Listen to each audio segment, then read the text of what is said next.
கர்த்தருடைய பரிசுத்த நாமத்திற்கு மகிமை உண்டாவதாக. நம்முடைய தேவன் மிகவும் நல்லவர், ஆச்சரியமானவர், அதிசயமானவர். நம்மை நேர்த்தியாய் நடத்தி வந்திருக்கிறார். இந்த காலை வேளையிலும் ஒன்றிணைந்து அந்த இரட்சகரை நாம் ஆராதித்து மகிமைப்படுத்த கர்த்தர் நமக்கு நல்ல கிருபைகளை, வாய்ப்புகளை கர்த்தர் கொடுத்தார். தேவன் நம்மோடு கூட இடைப்பட்டார். இந்த காலை வேளையிலும் ஆண்டவருடைய வார்த்தையின் மூலமாக நம்மோடு கூட பேசுவாராக. நாம் அதற்கு இடம் கொடுப்போம். நம்முடைய இருதயங்களை திறந்து கொடுப்போம். கர்த்தர் இடைப்படுவாராக. ரோமரின் புஸ்தகம் 9வது அதிகாரம் 33வது வசனம். ரோமரின் புஸ்தகம் 9வது அதிகாரம் 33வது வசனம். இதோ இடறுவதற்கான கல்லையும் தவறுவதற்கான கண்மலையையும் சீயோனில் வைக்கிறேன். அவரிடத்தில் விசுவாசமாய் இருப்பவன் எவனோ அவன் வெட்கப்படுவது இல்லை என்று எழுதியிருக்கிறபடி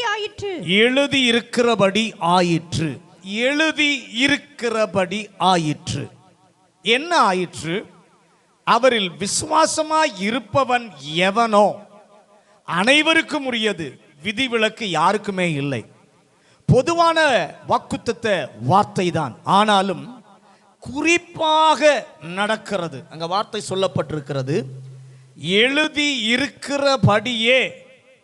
அந்த எழுதி இருக்கிறபடியே யாரிலே நடக்கிறது என்று சொல்லி நாம் பார்ப்போமானால், எவனோ என்று சொல்லப்பட்ட வார்த்தைக்கு யார் யாரெல்லாம் தகுதி உள்ளவர்களாய் இருக்கிறார்களோ அந்த நபருக்கு மட்டும்தான் எழுதி இருக்கிறபடி ஆயிற்று. ஒரு ஆமென் சொல்லுங்களேன். அல்லேலூயா. மொத்தமாக குடும்பத்திற்கு சொல்லப்பட்டிருந்தாலும், சபைக்கு சொல்லப்பட்டிருந்தாலும், மெய்யாகவே ஒவ்வொருவருக்கும் அது நிறைவேறும் நிலையில் அதை என் ஆண்டவர் ஆயத்தமாக்குகிறார். எத்தனை பேர் அதை விசுவாசிக்கிறீர்கள்? அல்லேலூயா. அவரிடத்தில் விசுவாசமாய் இருப்பவன் எவனோ அவன் தான் வெட்கப்படுவதில்லை. பக்கத்தில் பார்த்து சொல்லுங்க, அவரிடத்தில் விசுவாசமாய் இருப்பவன் எவனோ அவன் வெட்கப்படுவதில்லை. ஆண்டவர் தம்முடைய ஜனத்தை வெட்கப்படாமல் இருப்பதற்கு ஒருவேளை தம்முடைய பிள்ளைகளுடைய வாழ்க்கையிலே தற்காலிக தாக்கம், அவருடைய வாழ்க்கையிலே வெட்கமான சூழ்நிலைகள் வந்திருந்தாலும் அதை என் ஆண்டவர் நீக்குவார். அல்லேலூயா. இனி வெட்கப்படுவதில்லை என்பார், ஒரு காலம் வெட்கப்படுவது இல்லை என்பார், சதா காலமும் வெட்கப்படுவது இல்லை என்று சொல்லுவார். கடந்த வாரத்தில் நாம் பார்த்தோம், வெட்கப்பட்டவர்களை இரட்டத்தனையான நன்மையினாலே நிரப்புகிறவர் நம்முடைய தேவன். அது மாத்திரமல்ல, யார் வெட்கப்படுத்தினார்களோ, தம்முடைய பிள்ளையை யார் வெட்கப்படுத்தினார்களோ அவர்களை ஆண்டவர் வெட்கப்படுத்துவார். மூன்றாவது, சாத்தானுடைய சதி திட்டங்களை வெட்கப்படுத்த அற்பமாய் எண்ணப்படுகிற அவருடைய பிள்ளையை தம்முடைய கரத்திலே கர்த்தர் எடுத்து பயன்படுத்துவார். அல்லேலூயா, அல்லேலூயா. எல்லாரும் கையை உயர்த்தி, ஆண்டவரே, எங்கள் வாழ்க்கையிலே எழுதி இருக்கிறபடியே இந்த நாட்களிலே எங்களுடைய வாழ்க்கையிலே கர்த்தர் நிறைவேற பண்ணுவீராக.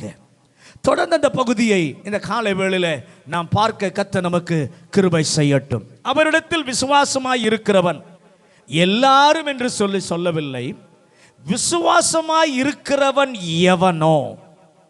எவனோ என்று சொல்லும்போது இயேசுவில் விசுவாசமாய் இருக்கிற எல்லாருக்கும் என்று சொல்லி நாம் நினைக்கிறோம். ஆம், எல்லாருக்கும் உரியதுதான்.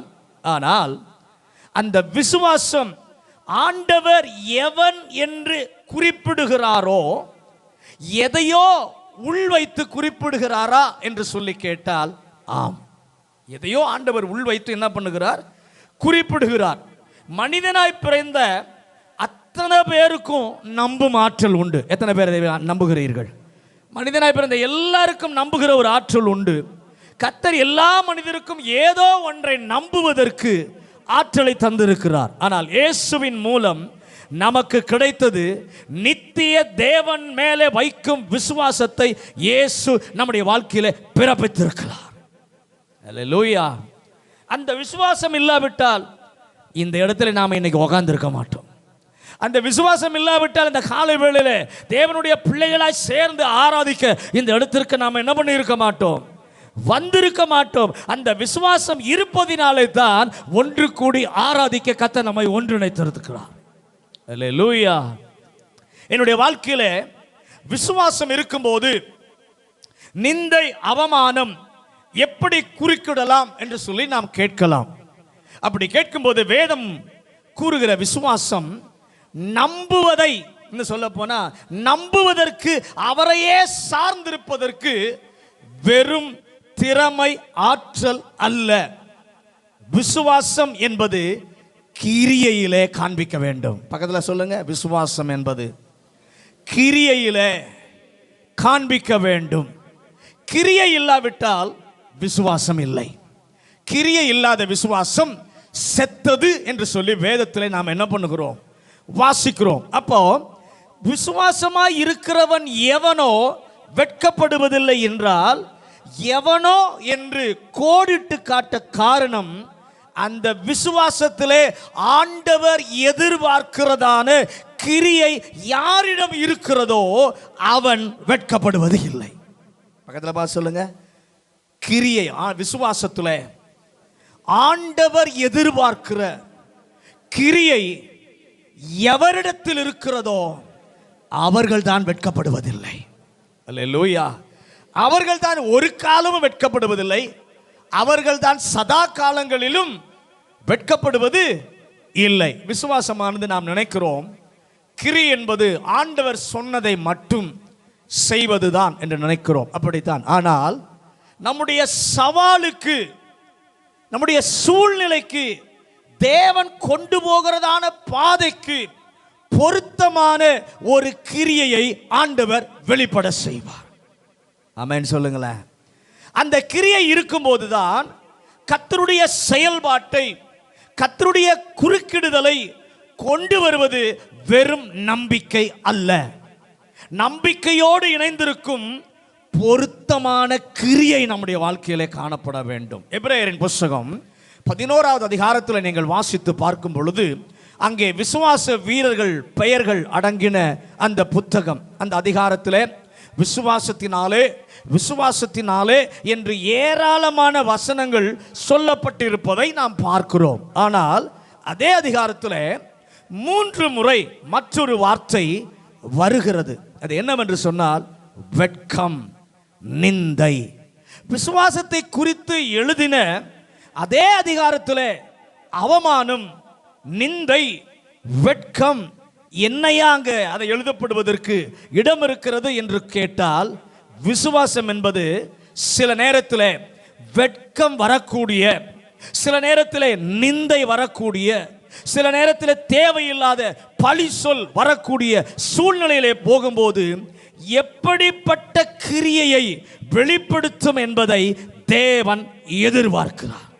ராமன் சொல்லுங்களேன், பக்கத்தில் போய் கை கொடுத்து சொல்லுங்க, விசுவாசம் என்பது சில நேரத்தில் நம்முடைய வாழ்க்கையில் வெட்கம் வரும், நிந்த வரும், தேவையில்லாத பழி சொல் வரும். அந்த சூழ்நிலையில் நம்முடைய கிரியை எப்படி வெளிப்படுகிறது என்பதை ஆண்டவர் எதிர்பார்க்கிறார். கர்த்தருடைய பிள்ளைக்கு தேவையில்லாத நிந்தை வரும்போது என்ன கிரியை இருக்கிறதோ அதை பார்த்துதான் என் ஆண்டவர் வெட்கமே இல்லாத நிலைமையில தன்னுடைய பிள்ளையை ஆண்டவர் உயர்த்துகிறார். அல்லேலூயா, அல்லேலூயா. கர்த்தரிடம் விசுவாசமாய் இருக்கும்போது நம்முடைய வாழ்க்கையிலே நிந்தை, அவமானம், வெட்கம், வேண்டாத பழி சொற்கள் என்பவைகள் வரும்போது 4 விதமான நிலையில அதை டீல் பண்ண ஆண்டவர், அந்த டீல் பண்ணக்கூடிய அந்த கிரியை அந்த விசுவாசத்தில் வர வேண்டும். அதைத்தான் இந்த நாளிலே நாம் பார்க்க போகிறோம். அதை நாம் பார்த்து நம்முடைய வாழ்க்கையில அந்த கிரியை உள்ள நபராக நாம் இருக்க தேவாதி தேவன், ராஜாதி ராஜன் நமக்கு உதவி செய்வாராக. முதலாவது கிரியை என்ன? முதலாவது சூழ்நிலை என்ன? 1 சாமுவேல் 17வது அதிகாரம் 26வது வசனம். 1 சாமுவேல் 17வது அதிகாரம் 26வது வசனம். அப்பொழுது தாவீது தன் அண்டையிலே நிற்கிறவர்களை பார்த்து இந்த பெலிஸ்தரை கொன்று இஸ்ரவேலுக்கு நேரிட்ட நிந்தையை நீக்குகிறவனுக்கு இந்த இஸ்ரவேலருக்கு ஏற்பட்ட நிந்தையை நீக்குகிறவனுக்கு என்ன செய்யப்படும்? ஜீவனுள்ள தேவனுடைய சேனைகளை நிந்திக்கிறதற்கு விருத்த சேதனம் இல்லாத இந்த பெலிஸ்தன். முதலாவது சூழ்நிலையில நமக்கு என்ன இருக்கணும்னா, நிந்தையை நீக்க கிருபை தாரும். அப்படி சுருக்கமா சொல்றேன், ஆர்வம் வேணும் நமக்கு. அந்த சூழ்நிலை நமக்கு என்ன வேணும்? ஆர்வம் வேண்டும். இந்த வசனத்துல தாவீது சொல்வதை நாம் பார்க்கிறோம். இஸ்ரவேலருக்கு ஏற்பட்ட நிந்தையை நீக்குகிறவனுக்கு என்று சொல்லி வேதத்திலே வாசிக்கிறோம். இங்கு ஒரு சூழ்நிலை. இந்த சூழ்நிலையில கர்த்தருடைய பிள்ளையாகிய தாவீதிற்கு நிந்தை இல்லை, அவரை விசுவாசிக்கிற தாவீதிற்கு நிந்தை இல்லை. ஆனால் தேவ ஜனம் என்று அழைக்கப்படுகிற தேவ ஜனத்திற்கு தான் நிந்தை. நல்ல கவனிங்க, உங்களுடைய வாழ்க்கையிலும் உங்களுக்கு நிந்தை வந்திருக்காது. உங்களை யாரும் பழித்திருக்க மாட்டார்கள், உங்களை குறித்து யாரும் குறைவாக பேசி இருக்க மாட்டார்கள். ஆனால் தேவ ஜனத்தை குறித்து பேசியிருப்பார்கள், தேவ சபையை குறித்து பேசியிருப்பார்கள், தேவனை குறித்து பேசியிருப்பார்கள். அப்படிப்பட்ட சூழ்நிலை நம்முடைய வாழ்க்கையிலே குறுக்கிடுவதற்கு தேவன் அனுமதிப்பார். அல்லேலூயா. அந்த அனுமதிக்கிற அந்த சூழ்நிலையிலே, அந்த வேளையிலே எனக்கு நிந்தை இல்லாவிட்டாலும் உமக்கோ உம்முடைய ஜனத்திற்கோ உம்முடைய சபைக்கோ நிந்தை வந்திருந்தால் அந்த நிந்தையை நீக்கும் ஒரு செயல் என்னிடம் இருக்க வேண்டும். பக்கத்தில் பார்த்து சொல்லுங்க, அல்லேலூயா. அவமானத்தை அகற்றும் செயல் என்னிடத்தில் இருப்பதாக, அந்த வெட்கத்தை விளக்கும் செயல் என்னிடம் இருப்பதாக. யார் வெட்கப்படுவதில்லை? விசுவாசம் உடையவனாய் இருந்தும் தேவனுக்கோ தேவ ஜனத்திற்கோ நம்மோடு கர்த்தரை ஆராதிக்கிற இன்னொரு கர்த்தருடைய பிள்ளைகளுடைய வாழ்க்கையில நிந்தையோ வேதனையோ அவமானமோ வரும்போது நமக்குள்ளே ஒரு வாஞ்சை இருக்கணும், ஒரு ஆசை இருக்கணும். தாவீதை கேட்போமானால், தாவீதே, யாருக்கோ அந்த நிந்தையை நீக்க வேண்டும் என்று உனக்கு துடிப்பு வர காரணம் என்ன? உனக்கு நிந்தை வரல, யாருக்கோ நிந்தை வந்திருக்கு. அந்த நிந்தையை நீக்குவதற்கு உனக்கு ஒரு துடிப்பு வந்திருக்கிறது.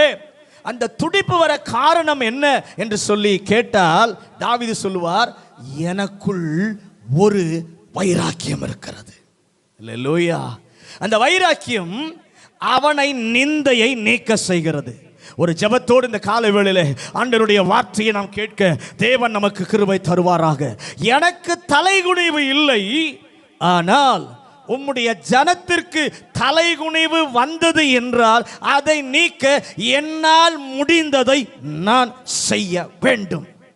அந்த ஆர்வம் நமக்கு இருக்கணும். பக்கத்தில் பார்த்து சொல்லுங்க, எனக்கு நிந்தை வரல, ஆனால் தேவ ஜனத்திற்கோ சபைக்கோ தேவனுக்கோ நிந்தை வருவதா இருந்தால் அந்த நிந்தையை நீக்க எனக்கு ஒரு வைராக்கியம் இருக்க வேண்டும்.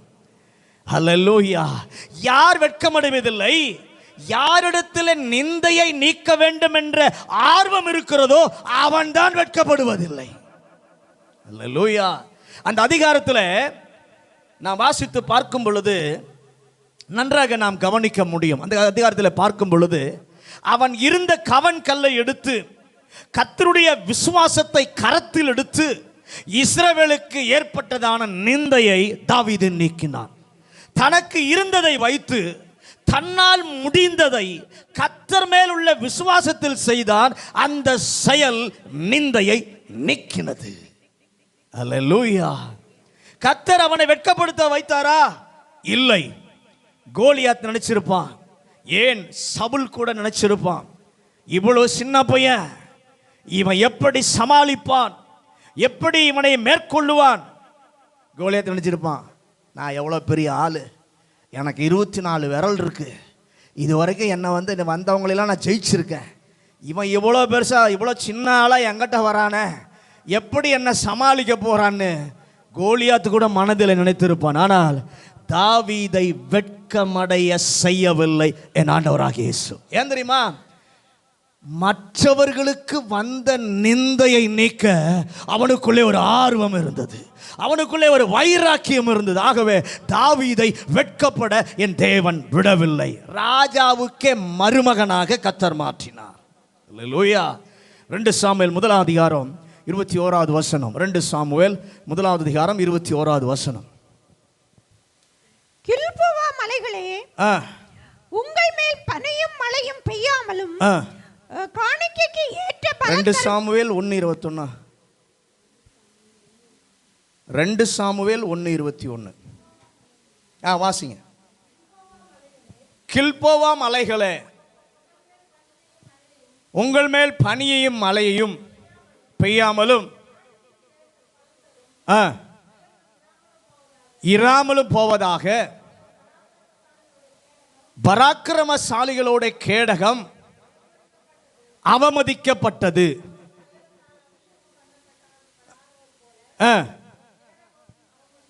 அவர் கேடகமும் அவமதிக்கப்பட்டது. நல்ல கவனிங்க. தாவீது உடைய காதுகளிலே ஒரு செய்தி வருகிறது. செய்தி என்னன்னா, யுத்த களத்தில் சவுலும் யோனத்தானும் மரித்து விட்டார்கள் என்ற செய்தி தாவீதினுடைய காதிற்கு என்ன பண்ணுகிறது, வருகிறது. அதை கேட்டவுடனே தாவீது புலம்பல் பாடுகிறான். பராக்கிரமசாலிகளுடைய கேடகம் அவமதிக்கப்பட்டதே. சவுல் அவனுக்கு விரோதிதான், தாவீதிற்கு சவுல் விரோதிதான். ஆனாலும் தேவன் தெரிந்து கொள்ளப்பட்ட மனிதன், தேவனுடைய அபிஷேகத்தை ஒரு காலத்தில் பெற்றிருந்த மனிதன், அவன் தோற்றுவிட்டான், கொல்லப்பட்டு விட்டான். இந்த செய்தி கேட்டவுடனே அந்த அவமானம் இஸ்ரவேலுக்கு வரக்கூடாது, பெலிஸ்தர்கள் கொன்று விட்டார்கள் என்ற அவமானம் வரக்கூடாது, அதை நீக்க வேண்டும் என்பதற்காக தாவீது செய்தது, சவுலையும் யோனத்தானையும் பாராட்டி பாட கர்த்தர் அவனுக்கு வார்த்தையை கொடுத்தார். ஆமென் சொல்லுங்களேன்.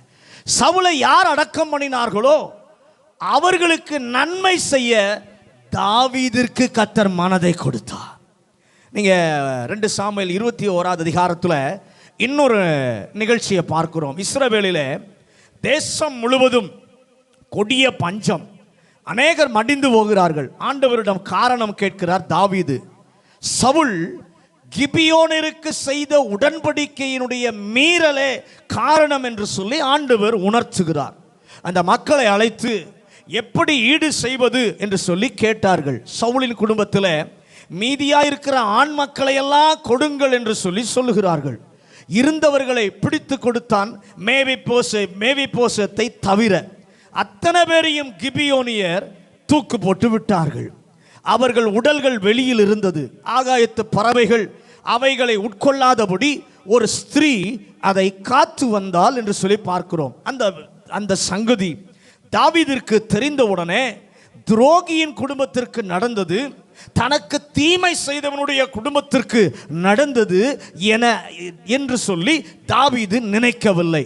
ஒரு இஸ்ரவேலுக்கு வந்த அவமானம், தேவன் ஒரு காலத்தில் பயன்படுத்தின தேவ மனுஷனுக்கு வந்த அவமானம் என நினைத்து அந்த நிந்தையை துடைக்க தாவீது என்ன செய்தான் என்று சொன்னால், அந்த குடும்பத்தார் அனைவருக்கும் ராஜ மரியாதையோடு அடக்க ஆராதனை நடத்தினான்.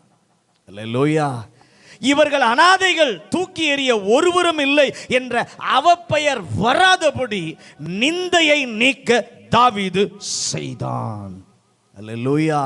ஒரு தீர்மானம் எடுங்க. ஆண்டவரே, எனக்கும் அதுக்கும் சம்பந்தமே இல்லை, என் குடும்பத்திற்கும் அந்த காரியத்திற்கும் அந்த சம்பவத்திற்கும் சம்பந்தம் இல்லை.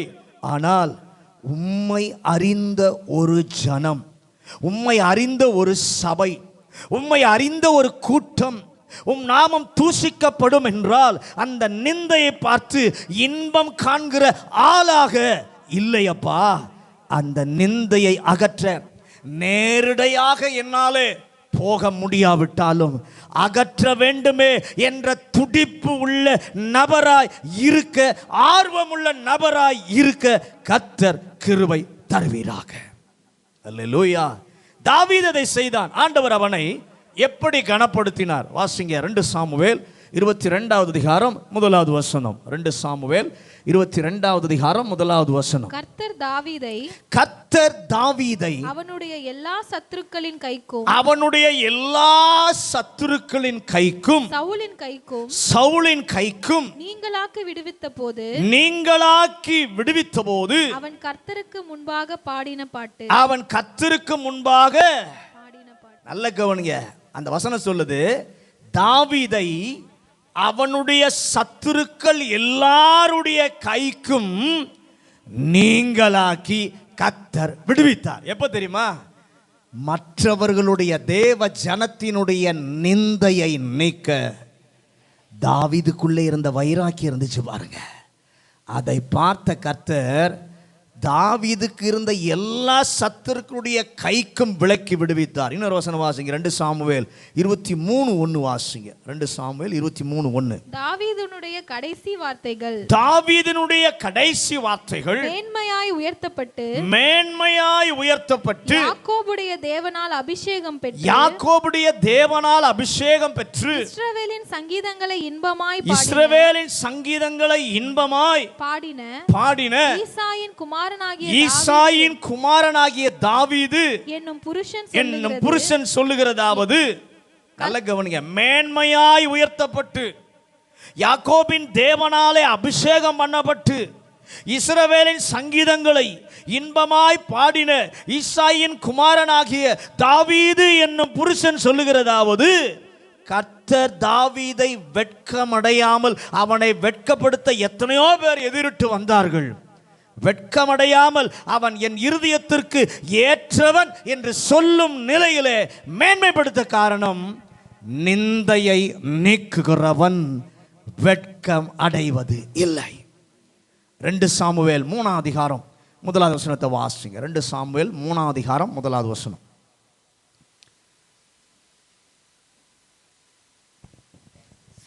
சவுலின் குடும்பத்திற்கும் தாவீதின் குடும்பத்திற்கும் நெடுநாள் யுத்தம் நடந்தது. தாவீது வர வர பலத்தான் சவுலின் குடும்பத்தாரோ வர வர பலவீனப்பட்டு போனார்கள். ஒரு அல்லேலூயா சொல்லுங்களேன். கர்த்தர் எப்படி தாவீதை கனப்படுத்துறார் பாருங்க. விரோதியான சவுலுடைய நிந்தையையும் நீக்க தாவீது நினைத்தபோது வர வர சவுலின் குடும்பத்தாரோ பலவீனம் அடைந்தார்கள். தாவீதோ வர வர பலத்தான். அல்லேலூயா, அல்லேலூயா.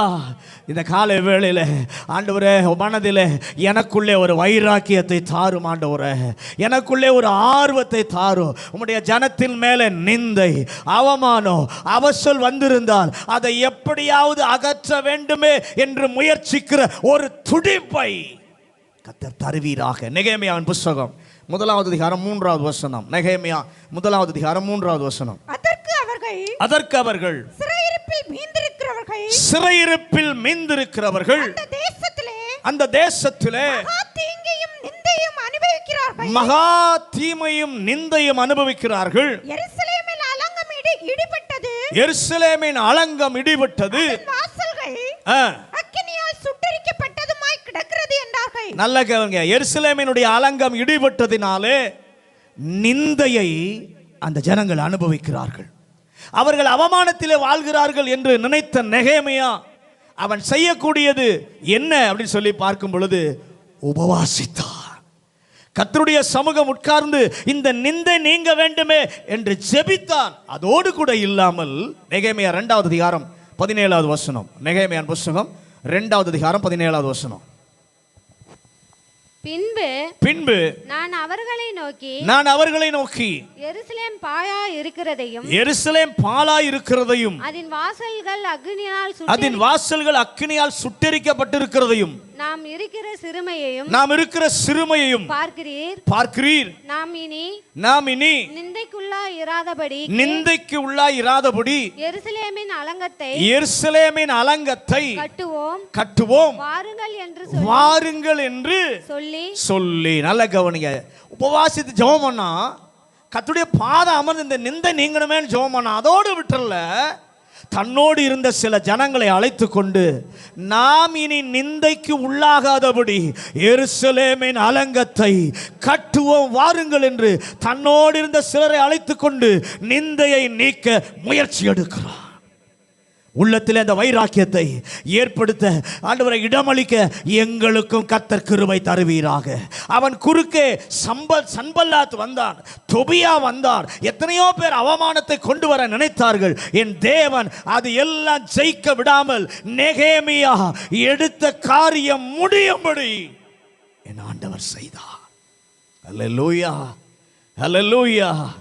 இந்த புத்தகத்தில் கடைசி 2 அதிகாரங்களை பார்த்தா பானபாத்திரக்காரனாய் முதல் 2 அதிகாரங்களில் இருக்கும் ஒருவனை ராஜாவை போல 11, 12 அதிகாரங்களிலே பார்க்கிறோம். காரணம் என்ன?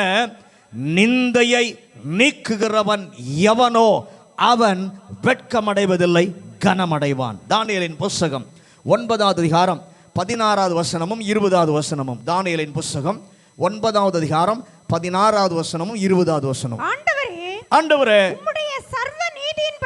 உம்முடைய சர்வ நீதியின்படியும் உமது கோபமும் உமது உக்கிரமும் உம்முடைய பரிசுத்த பர்வதமாகிய உம்முடைய நகரத்தை விட்டு திரும்பும்படி செய்யும். எங்கள் பாவங்களினாலும் எங்கள் பிதாக்களின் அக்கிரமங்களினாலும் எருசலேமும் உம்முடைய ஜனமாகிய நாங்கள் எங்கள் சுற்றுப்புறத்தார் யாவரும் நிந்தையானோம். இப்படி நான் சொல்லி ஜெபம் பண்ணி என் பாவத்தையும் என் ஜனமாகிய இஸ்ரவேலின் பாவத்தையும் அறிக்கையிட்டு என் தேவனுடைய பரிசுத்த பர்வதமாகிய என் விண்ணப்பத்தை என் தேவனாகிய கர்த்தருக்கு முன்பாக செலுத்திக் கொண்டிருந்தேன். போது நல்ல கவனிங்க. தானியேல் இஸ்ரவேல் தேசம் முழுவதும் அவருடைய ஜனத்திற்கு இருக்கிற நிந்தையை பார்க்கிறான். எங்கள் சுற்றுப்புறத்தார் யாவருக்கும் நாங்கள் நிந்தையாக மாறிவிட்டோமே என்று தானியேல் நினைக்கிறான். தானியேலே, விசுவாசமாயிருக்கிறவன் எவனோ என்றால் விசுவாசம் இருந்து நிந்தையை நீக்குவதற்குரிய வைராக்கியமும் ஆர்வமும் உள்ளவன் எவனோ அவன் தான் வெட்கப்படுவதில்லை. தானியேலால் சட்டம் இயற்ற முடியவில்லை. அவன் அதிகாரியாய் இருந்தும் ஆணை பிறப்பிக்க அவனாலே முடியவில்லை. இந்த நிந்தை நீக்க என்ன செய்தான் தாவீது என்று சொல்லி பார்க்கும் பொழுது, தானியேல் என்ன செய்தான் என்று சொல்லி பார்க்கும் பொழுது 21 நாள் அவன் உபவாசம் இருந்தான். ஆண்டவர் சமூகம் விழுந்து, உம்முடைய ஜனத்திற்கு வந்திருக்கிறதான நிந்தையை நீர் நிரந்தரமாக நீக்க வேண்டும் என்று ஆகாரத்தை வெறுத்து தன் உடலை வெறுத்து கர்த்தர் சமூகத்தில் உபவாசம் எடுத்து ஜெபிக்கிறான். அல்லேலூயா. சபையின் மேல், விசுவாசிகள் மேல், தேசத்தின் மேல், ஆண்டவர் மேல் உலக மனிதர்கள் கொடுக்கும் பழி சொல்லை கேட்கும் போது மனம் பதைக்கிறது. நாங்கள் எதையும் செய்ய முடியவில்லை. நம்முடைய சூழ்நிலை அப்படிதான் இருக்கும். எதையும் நாங்கள் செய்ய முடியவில்லை, எங்களுக்கு பலனும் இல்லை. ஆனால் ஒன்று செய்வோம், அமைதியாய் எங்களால் இருக்க முடியாது. கர்த்தர் ஏதாவது ஒன்றை செய்யும் வரை உபவாசம் எடுத்து செபிப்போம் என்கிற வைராக்கியம் நமக்குள்ளே வரணும். அல்லேலூயா. அன்று எல்லாம் எதிராக நடக்குது. எங்களுக்கு முன்பாக நடக்கிற பெரிய ஆட்கள், எங்களுக்கு எதிர்த்து நிற்க பலன் இல்லை. ஆனால் பார்த்து கொண்டு சும்மா இருக்க மாட்டோம். ஆண்டவரே, நீர் கிரியை செய்து ஒரு மாற்றத்தை கொண்டு வருகிற வரைக்கும் உபவாசம் எடுத்து நாங்கள் என்ன பண்ணுவோம்? ஜெபம் பண்ணுவோம். தானியேல் அப்படி ஜெபித்தான்.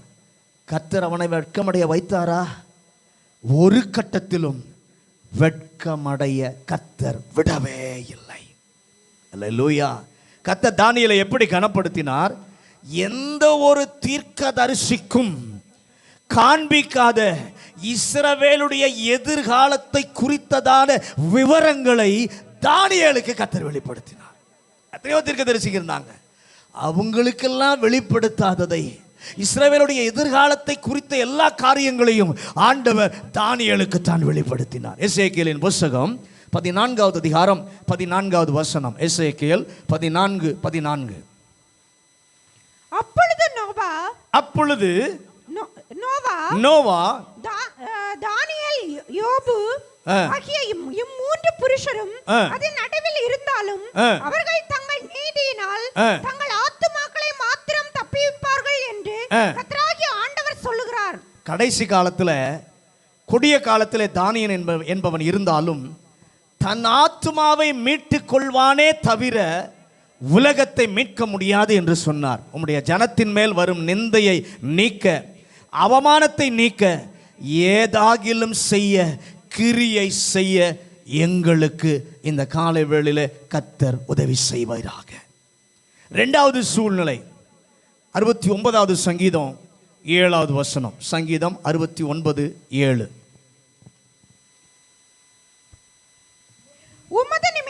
உமது நிமித்தம் நிந்தையை சகித்தேன்,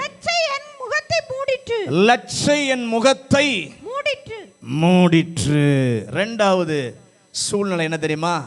உமக்காக நிந்தையை சுமக்க கிருபை தாரும். முதலாவது என்ன சொன்ன? ஆர்வம். இரண்டாவது குறிப்பு அர்ப்பணம். ராமேன் சொல்லுங்களேன். தாவீது இப்படி சொல்லுகிறார், உமது நிந்தையை அவர்கள் அல்ல நான் சகித்தேன். பிறருடைய வாழ்வில் அல்ல, நம்முடைய வாழ்க்கையிலே நிந்தை, அவமானம், வெட்கம் சில நேரத்தில் உராய்ச்சி பார்க்கிறது. ஏன்? நம்மை நிரப்பியே விடுகிறது. இந்த இரண்டாவது நிந்தை, வெட்கம், விசுவாசம் மட்டும் இருந்தால் போதாது. நம்முடைய வாழ்க்கையில நம்முடைய விசுவாசத்தினுடைய தரத்தை ஆண்டவர் பரிசோதித்து பார்க்க விரும்புகிறார். பக்கத்தில் பார்த்து சொல்லுங்க.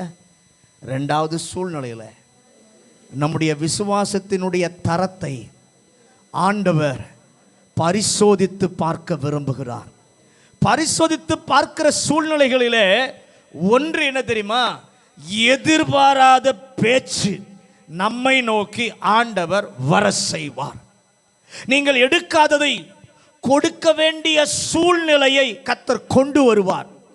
நீங்கள் பேசாததை பேசினதாக சாதித்து உங்கள் மேலே வீணாக அவப்பெயர் சூட்டப்படுகிற சூழ்நிலையை கர்த்தர் அனுமதிப்பார். எதற்காக செய்கிறார்? அவருடைய பிள்ளையை கீழே தள்ளி நசுக்க அல்ல. அவர் விசுவாசத்தின் ஒரு கிரியையை அவர் பிள்ளையின் இடத்துல எதிர்பார்க்கிறார். பக்கத்தில் பார்த்து சொல்லுங்க. உங்க வாழ்க்கையில் நிந்த, அவமானம், வெட்கம் வரும். அந்த சூழ்நிலையில் உங்க விசுவாசத்தை கர்த்தர் சோதித்து பார்க்கிறார். அல்லேலூயா. உங்களை அழிக்க அல்ல, உங்க கிரியைகளை பார்க்க. அல்லேலூயா. உங்களுடைய பிள்ளை ஏன் ஆண்டவரே இதெல்லாம் வருது அப்படி நாம நினைக்கிறோம். இதெல்லாம் ஏன் வருகிறதுனா, உம்முடைய பிள்ளையாக இருக்க நான் விரும்பினதினாலே தானே இது வருகிறது. இதை செய்ய மாட்டேன் என்று சொல்லி ஒரு தீர்மானம் பண்ணினேனே, அதனால தானே என்னுடைய வாழ்க்கையிலே வருகிறது. நான் பொருத்தனை செய்தேனே, அதனால தான் இதெல்லாம் வருகிறது என்று சொல்லி நாம் நினைக்கிறோம். ஆனால் கர்த்தர் மேல் விசுவாசமாய் இருப்பதினால் தான் அது வருகிறது என்று சொல்லும் பொழுது கர்த்தர் சொல்வார், இந்த நிந்தை நீ சகிக்க வேண்டிய நிந்தை. பக்கத்தில் பார்த்து சொல்லுங்க. இந்த நிந்தை நீ சகிக்க வேண்டிய நிந்தை. உமது நிமித்தம் நான் நிந்தையை சகித்தேன். நிந்தையை நீக்குவது அது ஒரு ஆர்வம், ஒரு துடிப்பு. ஆனால் அவர் நிமித்தம் நிந்தையை சுமப்பது என்பது ஒரு அர்ப்பணம். எனக்கு விசுவாசம் இருக்கு நம்ம சொல்லுவோம். எப்படி சொல்லுவோம்? மலை போல எனக்கு விசுவாசம் இருக்கு என்றால் கர்த்தர் கேட்பார், அதற்கு இணையான அர்ப்பணம் உங்ககிட்ட இருக்கா? மலை போல விசுவாசம் இருக்குன்னு சொல்ற, ரைட், அதற்கு இணையான அர்ப்பணம் உன்னிடத்தில் இருக்கா என்று கேட்பார். அந்த அர்ப்பணம் என்ன? உம்முடைய பிள்ளை என்பதினாலே சத்தியத்திற்காக உறுதியாய் இருக்கிறேன், விடாப்பிடியாய் இருப்பதினாலே சில நேரத்தில் நான் புறக்கணிக்கப்படுகிறேன். அப்படி சொல்றவங்களாம் கையை உயர்த்துங்க. நான் உண்மையாக கர்த்தருக்காக நிற்பதினால, சத்தியத்துக்காக நிற்பதினால சில நேரத்தில் நான் என்ன பண்ணுகிறேன்? புறக்கணிக்கப்படுகிறேன், நிந்திக்கப்படுகிறேன். பற்றி இருக்கிற விசுவாசத்தை பலனுள்ளதாக்குவதற்கு ஆண்டவர் நம்மிடத்தில் கேட்கிற கிரயம் அர்ப்பணம். வாசிங்களேன். சங்கீதம் 69:8வது வசனம். சங்கீதம் 69:8. என் சகோதரருக்கு வேற்று மனுஷனும், என் சகோதரருக்கு வேற்று மனுஷனும், என் தாயின் பிள்ளைகளுக்கு அந்நியனுமானேன். என் தாயின் பிள்ளைகளுக்கு அந்நியனுமானேன். தாவீதிற்கு அப்படி ஒரு வைராக்கியம். என்ன வைராக்கியம் தெரியுமா? என் கூட பிறந்த சகோதரங்களாம் எதிர்த்தாலும், என் தாய்க்கே நான் அந்நியனா இருந்தாலும், தேவனை குறிச்ச பக்தி வைராக்கியம் மட்டும் என்னை விட்டு போகாது. 69:9 வாசிங்க. சங்கீதம் 60. வீட்டை குறித்து உண்டான உம்முடைய வீட்டை குறித்து உண்டான பக்தி வைராக்கியம் பக்தி வைராக்கியம் என்னை பட்சித்தது. உம்மை நிந்திக்கிறவர்களுடைய நிந்தனைகள் என் மேல் விழுந்தது. சொல்றார், உம்முடைய வீட்டை குறித்த பக்தி வைராக்கியம் என்னை பட்சித்தது. கர்த்தருடைய ஆலயம், அதை குறித்த பக்தி வைராக்கியம் என்னை பட்சித்தது. கர்த்தருடைய ஆலயத்தை நான் விட மாட்டேன். அதனால தான் வசனம் சொல்லுகிறது, 1000 நாளை பார்க்கிலும் அவர் பிரகாரங்களிலே செல்லுகிற ஒரே நாள் நல்லது என்கிற வாஞ்சை, வைராக்கியம், விருப்பம் தாவீதிற்கு இருந்தது. 69 சங்கீதம் 8வது வசனத்தை வாசிங்க. சங்கீதம் 69:8. என் சகோதரருக்கு வேற்று மனுஷனும் என் தாயின் பிள்ளைகளுக்கு அந்நியனுமான என் சொந்த குடும்பத்திற்கு எப்படி நான் மாறினேன்? அந்நியனாக மாறினேன். என் சகோதரருக்கு நான் வேற்று மனுஷனாய் மாறினேன். என் உடன் பிறந்தவர்கள் கூட யாரோடு கூட பேசுவது போல என்னை விட்டு என்ன பண்ணுகிறார்கள்? விலகி போனார்கள். ஏன்? நான் ஞானஸ்நானம் எடுத்ததுனால, நான் அபிஷேகம் பெற்றதினால, சத்தியத்திற்காக நான் நின்றதினால, அவர்கள் செய்வதை நான் செய்ய மாட்டேன் என்று சொன்னதினாலே உடன் பிறந்தவர்கள் கூட என்னை ஒரு விதமாய் பார்க்க எனக்கு ஒரு நிந்தை வந்தது. அவர் வீட்டை குறித்த பக்தி வைராக்கியமாய் இருந்தேன். 69 சங்கீதம் 9வது வசனத்தை வாசிங்க மறுபடியும். உம்முடைய வீட்டை குறித்து உண்டான பக்தி வைராக்கியம் என்னை பட்சித்தது. உம்மை நிந்திக்கிறவருடைய நிந்தனைகள் நல்ல கவனிங்க. உம்மை நிந்திக்கிற எல்லாருடைய நிந்தையும் என் மேல விழுந்தது. தாவீது சொல்றார், இந்த அர்ப்பணத்தை எனக்கு தெரியும். எத்தனை பேர் கேட்க போறீங்க? எல்லாருடைய நிந்தனை என் மேல வந்தாலும், ஆலயத்தை குறித்த, அவர் சமூகத்தை குறித்த, அவர் பிரசன்னத்தை குறித்த பக்தி வைராக்கியம் எனக்குள்ளே பற்றி எரியணும். அல்லேலூயா, அல்லேலூயா. இந்த அர்ப்பணத்தை மனதிலே வையுங்கள். இந்த கிரயம் வாழ்நாள் முழுவதும் இருக்காது, ஒரு குறிப்பிட்ட காலம் வரை தான் இருக்கும். அதற்கு பின்பு கிரயம் கொடுத்து அர்ப்பணம் உள்ளவன் எவனோ அவன் வெட்கப்படுவது இல்லை என்று கர்த்தர் மாற்ற முடியாத அளவு அழுத்தமாக நிரூபிக்கிற சூழ்நிலையில கர்த்தரே இறங்கி வருவார். கர்த்தரே இறங்கி வந்து குறுக்கிடுவார். சங்கீதம் 69:9 வாசித்தோம், அது அனுபவம். இப்ப 71 சங்கீதம் 19 வசனத்தை வாசிங்க. தேவனே, உம்முடைய நீதி உன்னதமானது. தேவனே, உமக்கு நிகரானவர் யார்? 71 சங்கீதம் 19 வசனத்துக்கு வரும்போது தாவீது சொல்லுகிறார், தேவனே, நீர் பெரிதானவைகளை செய்தீர், உமக்கு நிகரானவர் யார்? அவன் கிரயம் கொடுக்க, அவன் நிமித்தம் நிந்தையை சகித்த போது, அவமானத்தை சகித்த பொழுது கர்த்தர் குறுக்கே வந்து அவன் நினைக்காத பெரிய காரியங்களை செய்தார். என்ன காரியம்? 71 சங்கீதம் 21வது வசனம். என்ன பெரிய காரியம் ஆண்டவர் செய்தார்? மேன்மையை பெருக பண்ணி என்னை மறுபடியும் நல்ல கவனிங்க. அவனுக்கு இருந்த மகிமை குறையாமல் இன்னும் பெரிதாய் மாறுவதற்கு என் கர்த்தர் என் நிமித்தம் நிந்தையை சுமக்கிறவன் எவனோ அவன் வெட்கம் அடைவதில்லை என்று சேனைகளின் கர்த்தர் எழுதி இருக்கிறபடி ஆயிற்று. எரேமியாவின் புத்தகம் 15வது அதிகாரம் 15வது வசனம். எரேமியா 15:15. கர்த்தாவே, நீர் அதை அறிவீர். தேவரீர் என்னை நினைத்து அதை விசாரித்து என்னை துன்பப்படுத்துகிறவர்களுக்கு என் நிமித்தம் நீதியை சரிக்கட்டும். நல்ல கவனிங்க. நிமித்தம் நிந்தையை சகிக்கிறேன் என்று அறியும் அவனுக்கு விசுவாசம் இருந்தது. அந்த விசுவாசத்திற்கு கர்த்தர் அவனை கொண்டு போன பாதையில ஒரு கிரயத்தை, ஒரு கிரியையை கேட்டார். அந்த கிரியை என்ன? உமது நிமித்தம் நிந்தையை சகிக்கிறேன். எரேமியா 15:17 வாசிங்க. எரேமியா 15:17. நான் பரியாசக்காரருடைய கூட்டத்தில் உட்கார்ந்து நான் பரியாசக்காரருடைய கூட்டத்தில் உட்கார்ந்து களி கூர்ந்ததில்லை. உமது கரத்தின் நிமித்தம் உமது கரத்தின் நிமித்தம் தனித்து உட்கார்ந்தேன். சலிப்பினால் என்னை நிரப்பினீர். நல்ல கவனிங்க, அது எப்படி எனக்கு இருக்கிறது? அந்த நிந்தை வந்து வந்து நான் சலிப்படைந்து விட்டேன். நான் முழுவதும் சலிப்படைந்து விட்டேன். 15:18 வசனத்தை வாசிங்க. எரேமியா 15:18. என் நோவு நித்திய காலமாகவும் என் நோவு நித்திய காலமாகவும் என் காயம் ஆறாத கொடிய என் காயம் ஆறாத கொடிய புண்ணாகவும் இருப்பானேன். புண்ணாகவும் இருப்பானேன். நீர் எனக்கு நம்பப்படாத ஊற்றை போலவும் வற்றி போகிற ஜலத்தை போலவும் இருப்பீரோ. நல்ல கவனி, என் தேவனை நித்தியமாய் இருப்பது போல் என்னுடைய வேதனை இருக்கிறது, வேதனை மாறாததா இருக்கிறது என்று புலம்பினான். ஆனாலும் அவனுக்கு தெரியும், இது கொடுக்க வேண்டிய கிரயங்களிலே ஒன்று, ஆண்டவர் எதிர்பார்க்கும் அர்ப்பணத்திலே ஒன்று, அது நிரந்தரமானதல்ல. எரேமியா 15:20 வசனத்தை வாசிங்க. உன்னை இந்த ஜனத்துக்கு எதிரே உன்னை இந்த ஜனத்திற்கு எதிரே அரணான வெண்கல அலங்கமாக்குவேன். வெண்கல அலங்கமாக்குவேன். அவர்கள் உனக்கு விரோதமாக யுத்தம் பண்ணுவார்கள். அவர்கள் உனக்கு விரோதமாக யுத்தம் பண்ணுவார்கள். ஆனாலும் உன்னை மேற்கொள்ள மாட்டார்கள். ஆனாலும் உன்னை மேற்கொள்ள மாட்டார்கள். உன்னை ரட்சிப்பதற்காகவும் உன்னை ரட்சிப்பதற்காகவும் உன்னை தப்புவிப்பதற்காகவும் உன்னை தப்புவிப்பதற்காகவும் நான் உன்னுடனே இருக்கிறேன். நான் உன்னுடனே இருக்கிறேன். 2 வசனம் கழிச்சு 18 வசனத்துல மேல சொன்னோம். இப்ப 2 வசனங்கள் கழிச்சு கர்த்தர் அவனை பார்த்து பேசுகிறார்.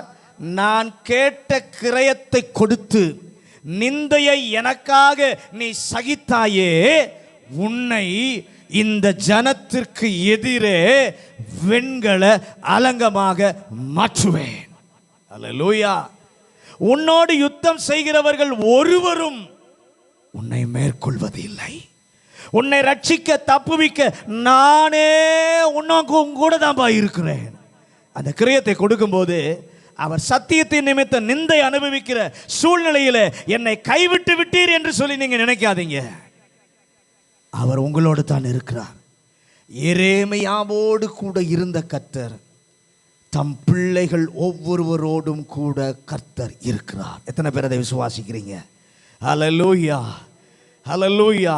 தம்மோட ஒவ்வொரு பிள்ளையோடு கூட கர்த்தர் இருந்து ஞானம் தந்து கடக்க வைத்து கிரயம் கொடுத்த பின்பு எதிர்பாராத உயர்வுக்கு, எதிர்பாராத மேன்மைக்கு கர்த்தர் என்ன பண்ணுகிறார்?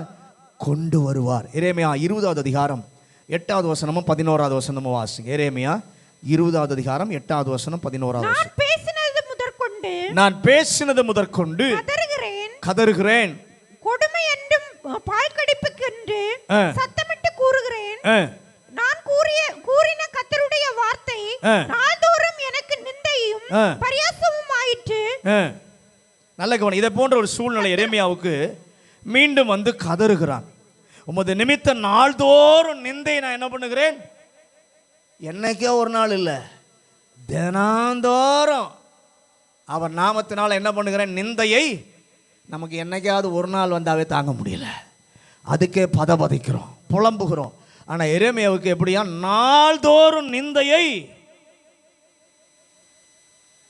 அனுபவிக்கிறேன். எரேமியா கலங்கினார். கர்த்தர் அவனை பார்த்து 20:11 சொல்லுகிறார், அப்பா நீ கவலைப்படாத, நான் கர்த்தர், பயங்கரமான, அந்த வசனத்தை வாசிங்க. 20:11. கர்த்தரோ பயங்கரமான பராக்கிரமசாலியாய் என்னோடே இருக்கிறார். ஆகையால் என்னை துன்பப்படுத்துகிறவர்கள் மேற்கொள்ளாமல் இடறுவார்கள். தங்கள் காரியம் வாய்க்காதபடியால் மிகவும் வெட்கப்படுவார்கள். மறக்கப்படாத நித்திய லட்சை அவர்களுக்கு உண்டாகும். எல்லாம் கை உயர்த்தி வலைய சொல்லுங்களேன். கர்த்தர் இந்த காரியத்தை செய்யணுமா? அவருக்காக நீங்க நிந்தைய சகிக்கணும், கரையம் கொடுக்கணும், அர்ப்பணம் இருந்தா கர்த்தர் இதை செய்வார். அல்லேலூயா. அவர் சொல்ல, அப்பா கவலைப்படாத, நான் பயங்கர பராக்கிரமசாலியாய் உன்னோடு தான் இருக்கிறேன். உன்னை துன்பப்படுத்துகிறவர்கள் உன்னை மேற்கொள்ளாமல் இடறுவார்கள். தங்கள் காரியம் வாய்க்காததுனால நீ அல்ல, அவர்களே வெட்கப்படுவார்கள். அல்லேலூயா, அல்லேலூயா. உன்னை லட்சைக்குள்ளாக மாற்ற நினைத்தார்களே, ஆனால் அவர்களுக்கு எப்படி தெரியுமா வரும்? மறக்கப்படாத நித்திய லட்சம் உண்டாரு. கையா தட்டி ஆண்டவர் மகிமை. உங்களுக்கு லட்சையை தான் கொண்டு வர நினைச்சாங்க, ஆனா கர்த்தர் எப்படி திருப்புறார் தெரியுமா? மறக்கப்படாத நித்திய லட்சம் எதிராளிக்கு உண்டாகும். கை உயர்த்தி ஆண்டவரே, உம்முடைய நாமத்தின் நிமித்தம் நிந்தையை சுமக்கும் ஒரு அர்ப்பணம் எனக்கு இருக்கட்டும் ஆண்டவரே. அந்த அர்ப்பணம் யாருக்கு இருக்கிறதோ அவர்கள் ஒரு காலும் வெட்கப்பட்டு போவதில்லை. எரேமியா 11ஆம் அதிகாரம் 26வது வசனம். எரேமியா 11:26. எபிரேயர் 11:26. இனி வரும் பலன் மேல் நோக்கமாயிருந்து எகிப்தில் உள்ள பொக்கிஷங்களிலும் கிறிஸ்துவின் நிமித்தம் வரும் நிந்தையை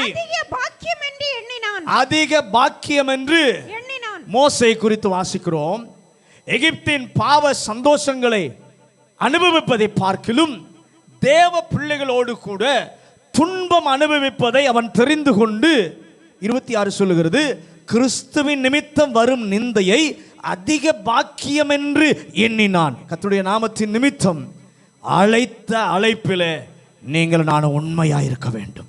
தேவன் தெரிந்து கொண்ட நோக்கம் தவறாமல் நிறைவேற்றப்பட வேண்டும் என்று நினைத்ததினாலே மோசேக்கு நிந்தை வந்தது. அவன் இளவரசனாய் இருந்தவன். அவனுக்கு வந்த நிந்தை என்ன? இளவரசன் இடையனாக மாறினான். அவனுக்கு வந்த நிந்தை என்ன? இளவரசனாக இருக்கிறவன் ஆடு மேய்க்கிற மேய்ப்பனா என்ன பண்ணினா மாறினான். செங்கோல் ஏந்த வேண்டிய கரத்தில் ஆடு மேய்க்கிற கோலை கையில் ஏந்தினான். கையில் என்ன இருந்திருக்கணும்? செங்கோல். ஆனால் அவனுக்கு வந்த நிந்தை என்ன தெரியுமா? கையில் ஆடு மேய்க்கிற கோல் வந்தது. நறுமணம் கமலும் அரண்மனையில் வாழ வேண்டிய வாழ்க்கை. ஆனால் எப்படி தெரியுமா வாழ்க்கை மாறிச்சு?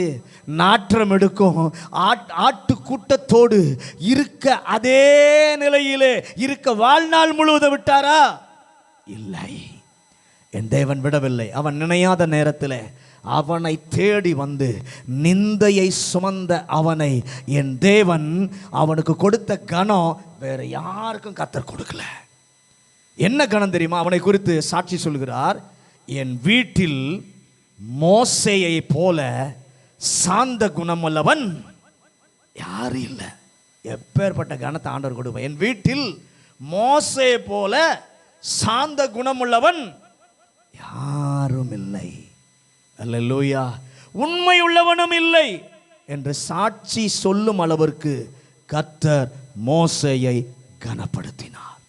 மோசேயுடைய வாழ்க்கை சரித்திரத்தை நீங்கள் பார்ப்பீர்கள் என்று சொன்னால், அவர் நிமித்தம் நிந்தையை சுமக்க ஒரு கிரயம் கொடுக்க மனது இருந்ததினாலே கர்த்தர் அவனை நிரந்தரமாக வெட்கமடையாதிருக்கும்படி செய்தார். மறுரூப மலையிலே அவனை கொண்டு வந்து கர்த்தர் நிறுத்தினார். யாத்திராகமம் 11வது அதிகாரம் 3வது வசனத்தை வாசிங்க. யாத்திராகமம் 11வது அதிகாரம் 3வது வசனம். அப்படியே கர்த்தர் ஜனங்களுக்கு எகிப்தியரின் கண்களில் தயவு கிடைக்கும்படி செய்தார். எகிப்தியரின் கண்களில் தயவு கிடைக்கும்படி செய்தார். மோசே என்பவன் எகிப்து தேசத்தில் பார்வோனுடைய ஊழியக்காரரின் பார்வைக்கும் ஜனங்களின் பார்வைக்கும் மிகவும் பெரியவனாயிருந்தான். அல்லேலூயா. மிகவும் நிந்தை சுமந்ததினாலே அந்நிய தேசத்தில் இருந்தவர்கள் அவனை கனப்படுத்த மோசே அவர்கள் கண்களுக்கு பெரியவனாயிருந்தான். யாத்திராகமம் 14வது அதிகாரம் 31வது வசனம். யாத்திராகமம் 14வது அதிகாரம் 31வது வசனம். கர்த்தர் எகிப்தியருக்கு செய்த அந்த மகத்தான கிரியை இஸ்ரவேலர் கண்டார்கள். நல்ல கவனிங்க. சபைக்கு முன்பாக அவனை அறிந்தவர்கள் மத்தியிலே மோசே தேவ கனம் நிறைந்தவனா இருந்தான். கை உயர்த்தி, ஆண்டவரே நீர் உயர்த்துகிற தேவன். எப்பொழுது? உமக்காக நிந்தையை சுமக்கும் பொழுது எங்களை உயர்த்துகிறவர், எங்களை கனப்படுத்துகிறவர். 2 கொரிந்தியர் 12வது அதிகாரம் 10வது வசனம். 2 கொரிந்தியர் 12வது அதிகாரம் 10வது வசனம். அந்தபடி நான் பலவீனனாய் இருக்கும் போதே இருக்கிறேன். பலமுள்ளவனாய் இருக்கிறேன். ஆகையால் கிறிஸ்துவின் நிமித்தம் எனக்கு வரும் பலவீனங்களில், நிந்தைகளிலும், நெருக்கங்களிலும், துன்பங்களிலும், இடுக்கண்களிலும் நான் பிரியப்படுகிறேன். பவுல் சொல்லுகிறார், விசுவாசம் அவருக்கு இருந்தது. கிறிஸ்துவின் நிமித்தம் எனக்கு வரும் நிந்தைகளில் நான் பிரியப்படுகிறேன். எத்தனை பேர் நீங்க சொல்லுவீங்க, கிறிஸ்துவின் நிமித்தம் எனக்கு வருகிற நிந்தையில நான் சந்தோஷப்படுவேன்? எத்தனை பேர் சொல்லுவீங்க உண்மையா? கை தூக்குங்க பார்க்கலாம்.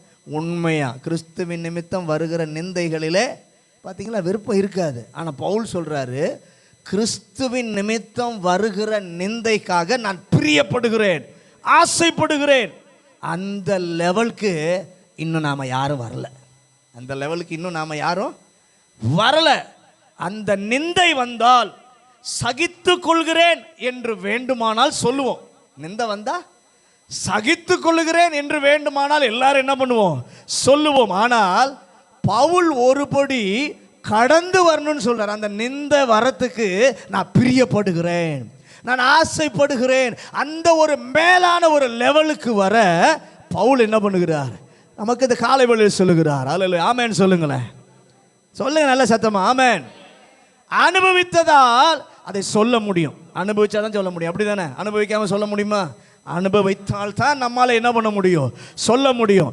அடி வந்தது, மிரட்டல் வந்தது, இனி நீ பேசக்கூடாது என்று சொன்னார்கள். ஆனால் சீஷர்களோ அவர் நாமத்தின் நிமித்தம் அவமானப்படுவதற்கு பாத்திரராக எண்ணப்பட்டபடியால் சந்தோஷத்தோடு ஆலோசனை சங்கத்தை விட்டு புறப்பட்டு போனார்கள் என்று சொல்லி அப்போஸ்தலர் நடபடிகள் 4வது அதிகாரத்தில் நாம் பார்க்கிறோம்.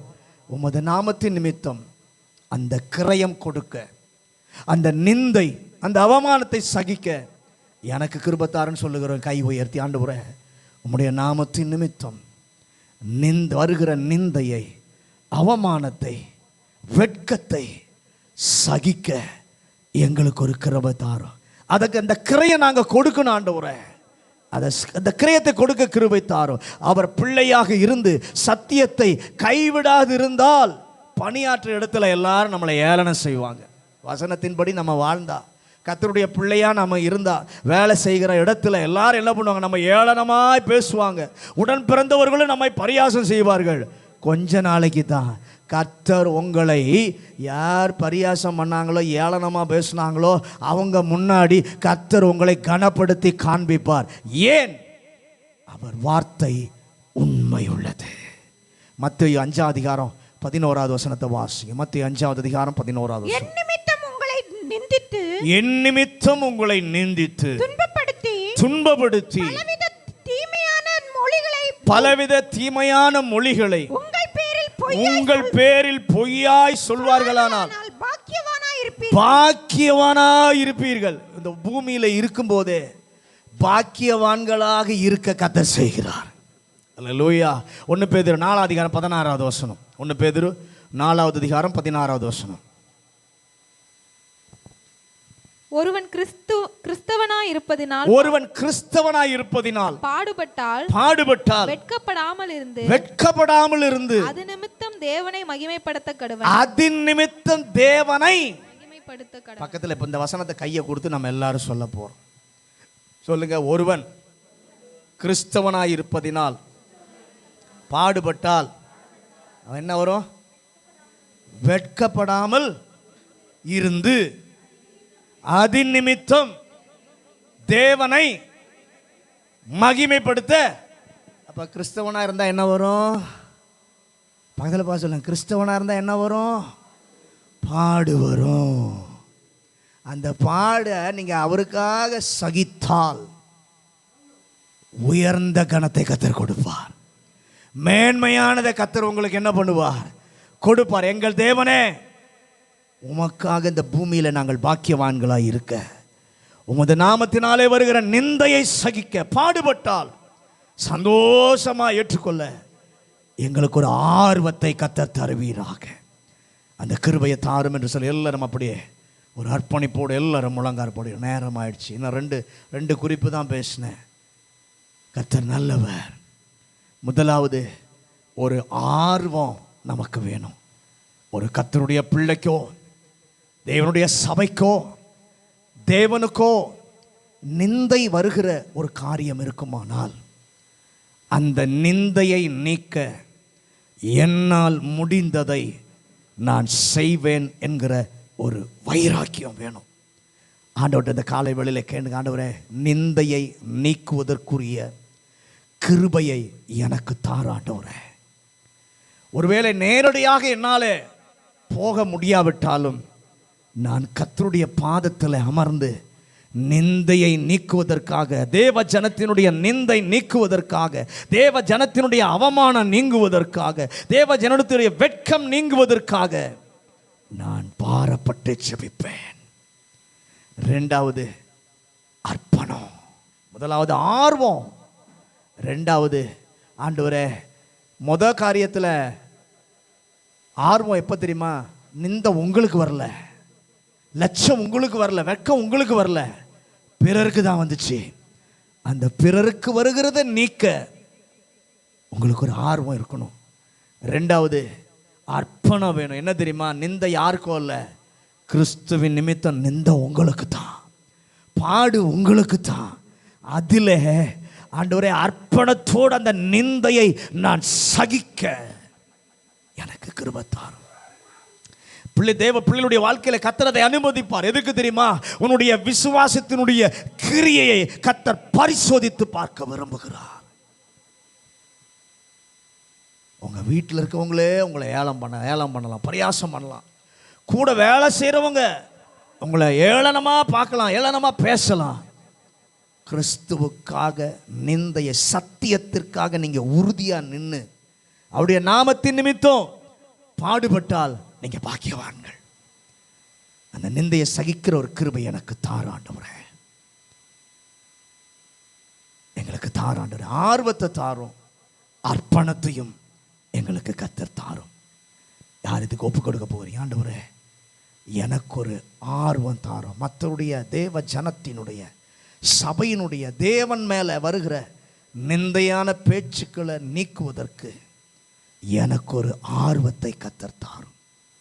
என்னுடைய வாழ்க்கையில் வருகிற தேவனுக்காக நிந்தையை சகிக்க எனக்கு ஒரு அர்ப்பணத்தை கர்த்தர் தருவீராக. உங்க விசுவாசம் கிரியில வெளிப்படணும். பிரச்சனை வரும்போது ஆண்டவருக்காக நான் நிற்கிறதுனால தானே இது வருது, பொருத்தனை பண்ணி நான் செய்ய நினைச்சதுனால தானே இது வருது, சத்தியத்துக்காக நின்னதுனால வருதுன்னு நினைக்காதீங்க. அந்த சூழ்நிலையில உங்கள் விசுவாசத்தினுடைய கிரியையை கர்த்தர் பார்க்கிறார். அர்ப்பணிங்க. பரலோக பிதாவே, இந்த நல்ல காலை வேளைக்காக உமக்கு நன்றி. இந்த காலை வேளையிலும் ஆண்டவர் எங்களோடு கூட பேசின உடைய நல்ல வார்த்தைக்காக நன்றி. நிந்தையை நீக்குவதற்குரிய கிரியை செய்கிற கிருபையை கர்த்தர் தாரும். அதுக்கு ஒரு ஆர்வத்தை, ஆசைய கர்த்தர் தாரும். எங்களுக்கு வரல, தேவ ஜனத்திற்கோ சபைக்கோ தேவனுக்கோ நிந்தை வந்திருக்குமானால் அந்த நிந்தையை நீக்குவதற்கு எங்களாலே முடிந்ததை நாங்கள் செய்ய கிருபை தாரும். இரண்டாவது, கிறிஸ்துவின் நிமித்தம் நிந்தையை நாங்கள் சகிக்க எங்களுக்கு ஒரு அர்ப்பணத்தை கர்த்தர் தருவீராக. ஆண்டவரே, அந்த அர்ப்பணத்திலே அந்த நிந்தையிலே நிரந்தரமாக இருக்க விடுவதில்லை. அது கொஞ்ச காலம்தான். ஆனால் அதற்கு பின்பு கர்த்தர் மேன்மையை கொடுப்பீர், கனத்தை கொடுப்பீர். எங்களுக்கு அந்த சகிக்கிற அர்ப்பணத்தின் இருதயத்தை கர்த்தர் தரும்படியாக கேட்கிறோம். வசனம் கேட்ட ஒவ்வொருவரோடும் கர்த்தர் இடைப்படும். ஆண்டவர், இந்த நாட்களில் உங்க விசுவாசத்தினுடைய கிரியையில யார் வெளிப்படுத்துகிறானோ அவன் தான் வெட்கப்படுவதில்லை. ஆண்டவரே, இந்த வசனம் கேட்ட ஒவ்வொருவரோடும் கர்த்தர் இடைப்படுவாராக. ஒவ்வொரு குடும்பங்களிலும் வெட்கப்படாதிருக்கிற நிலைமைக்கு வருவதற்கு தேவன் சொல்லுகிற காரியங்களுக்கு நாங்கள் எங்களை ஒப்பு கொடுக்க கர்த்தர் கிருபை தரும்படியாக ஜெபிக்கிறோம். அந்த ஒவ்வொருவரையும் குடும்பங்களையும் கர்த்தர் ஆசீர்வதியும். இயேசுவின் அதிகாரமுள்ள நாமத்தில் ஜெபிக்கிறோம் நல்ல பிதாவே.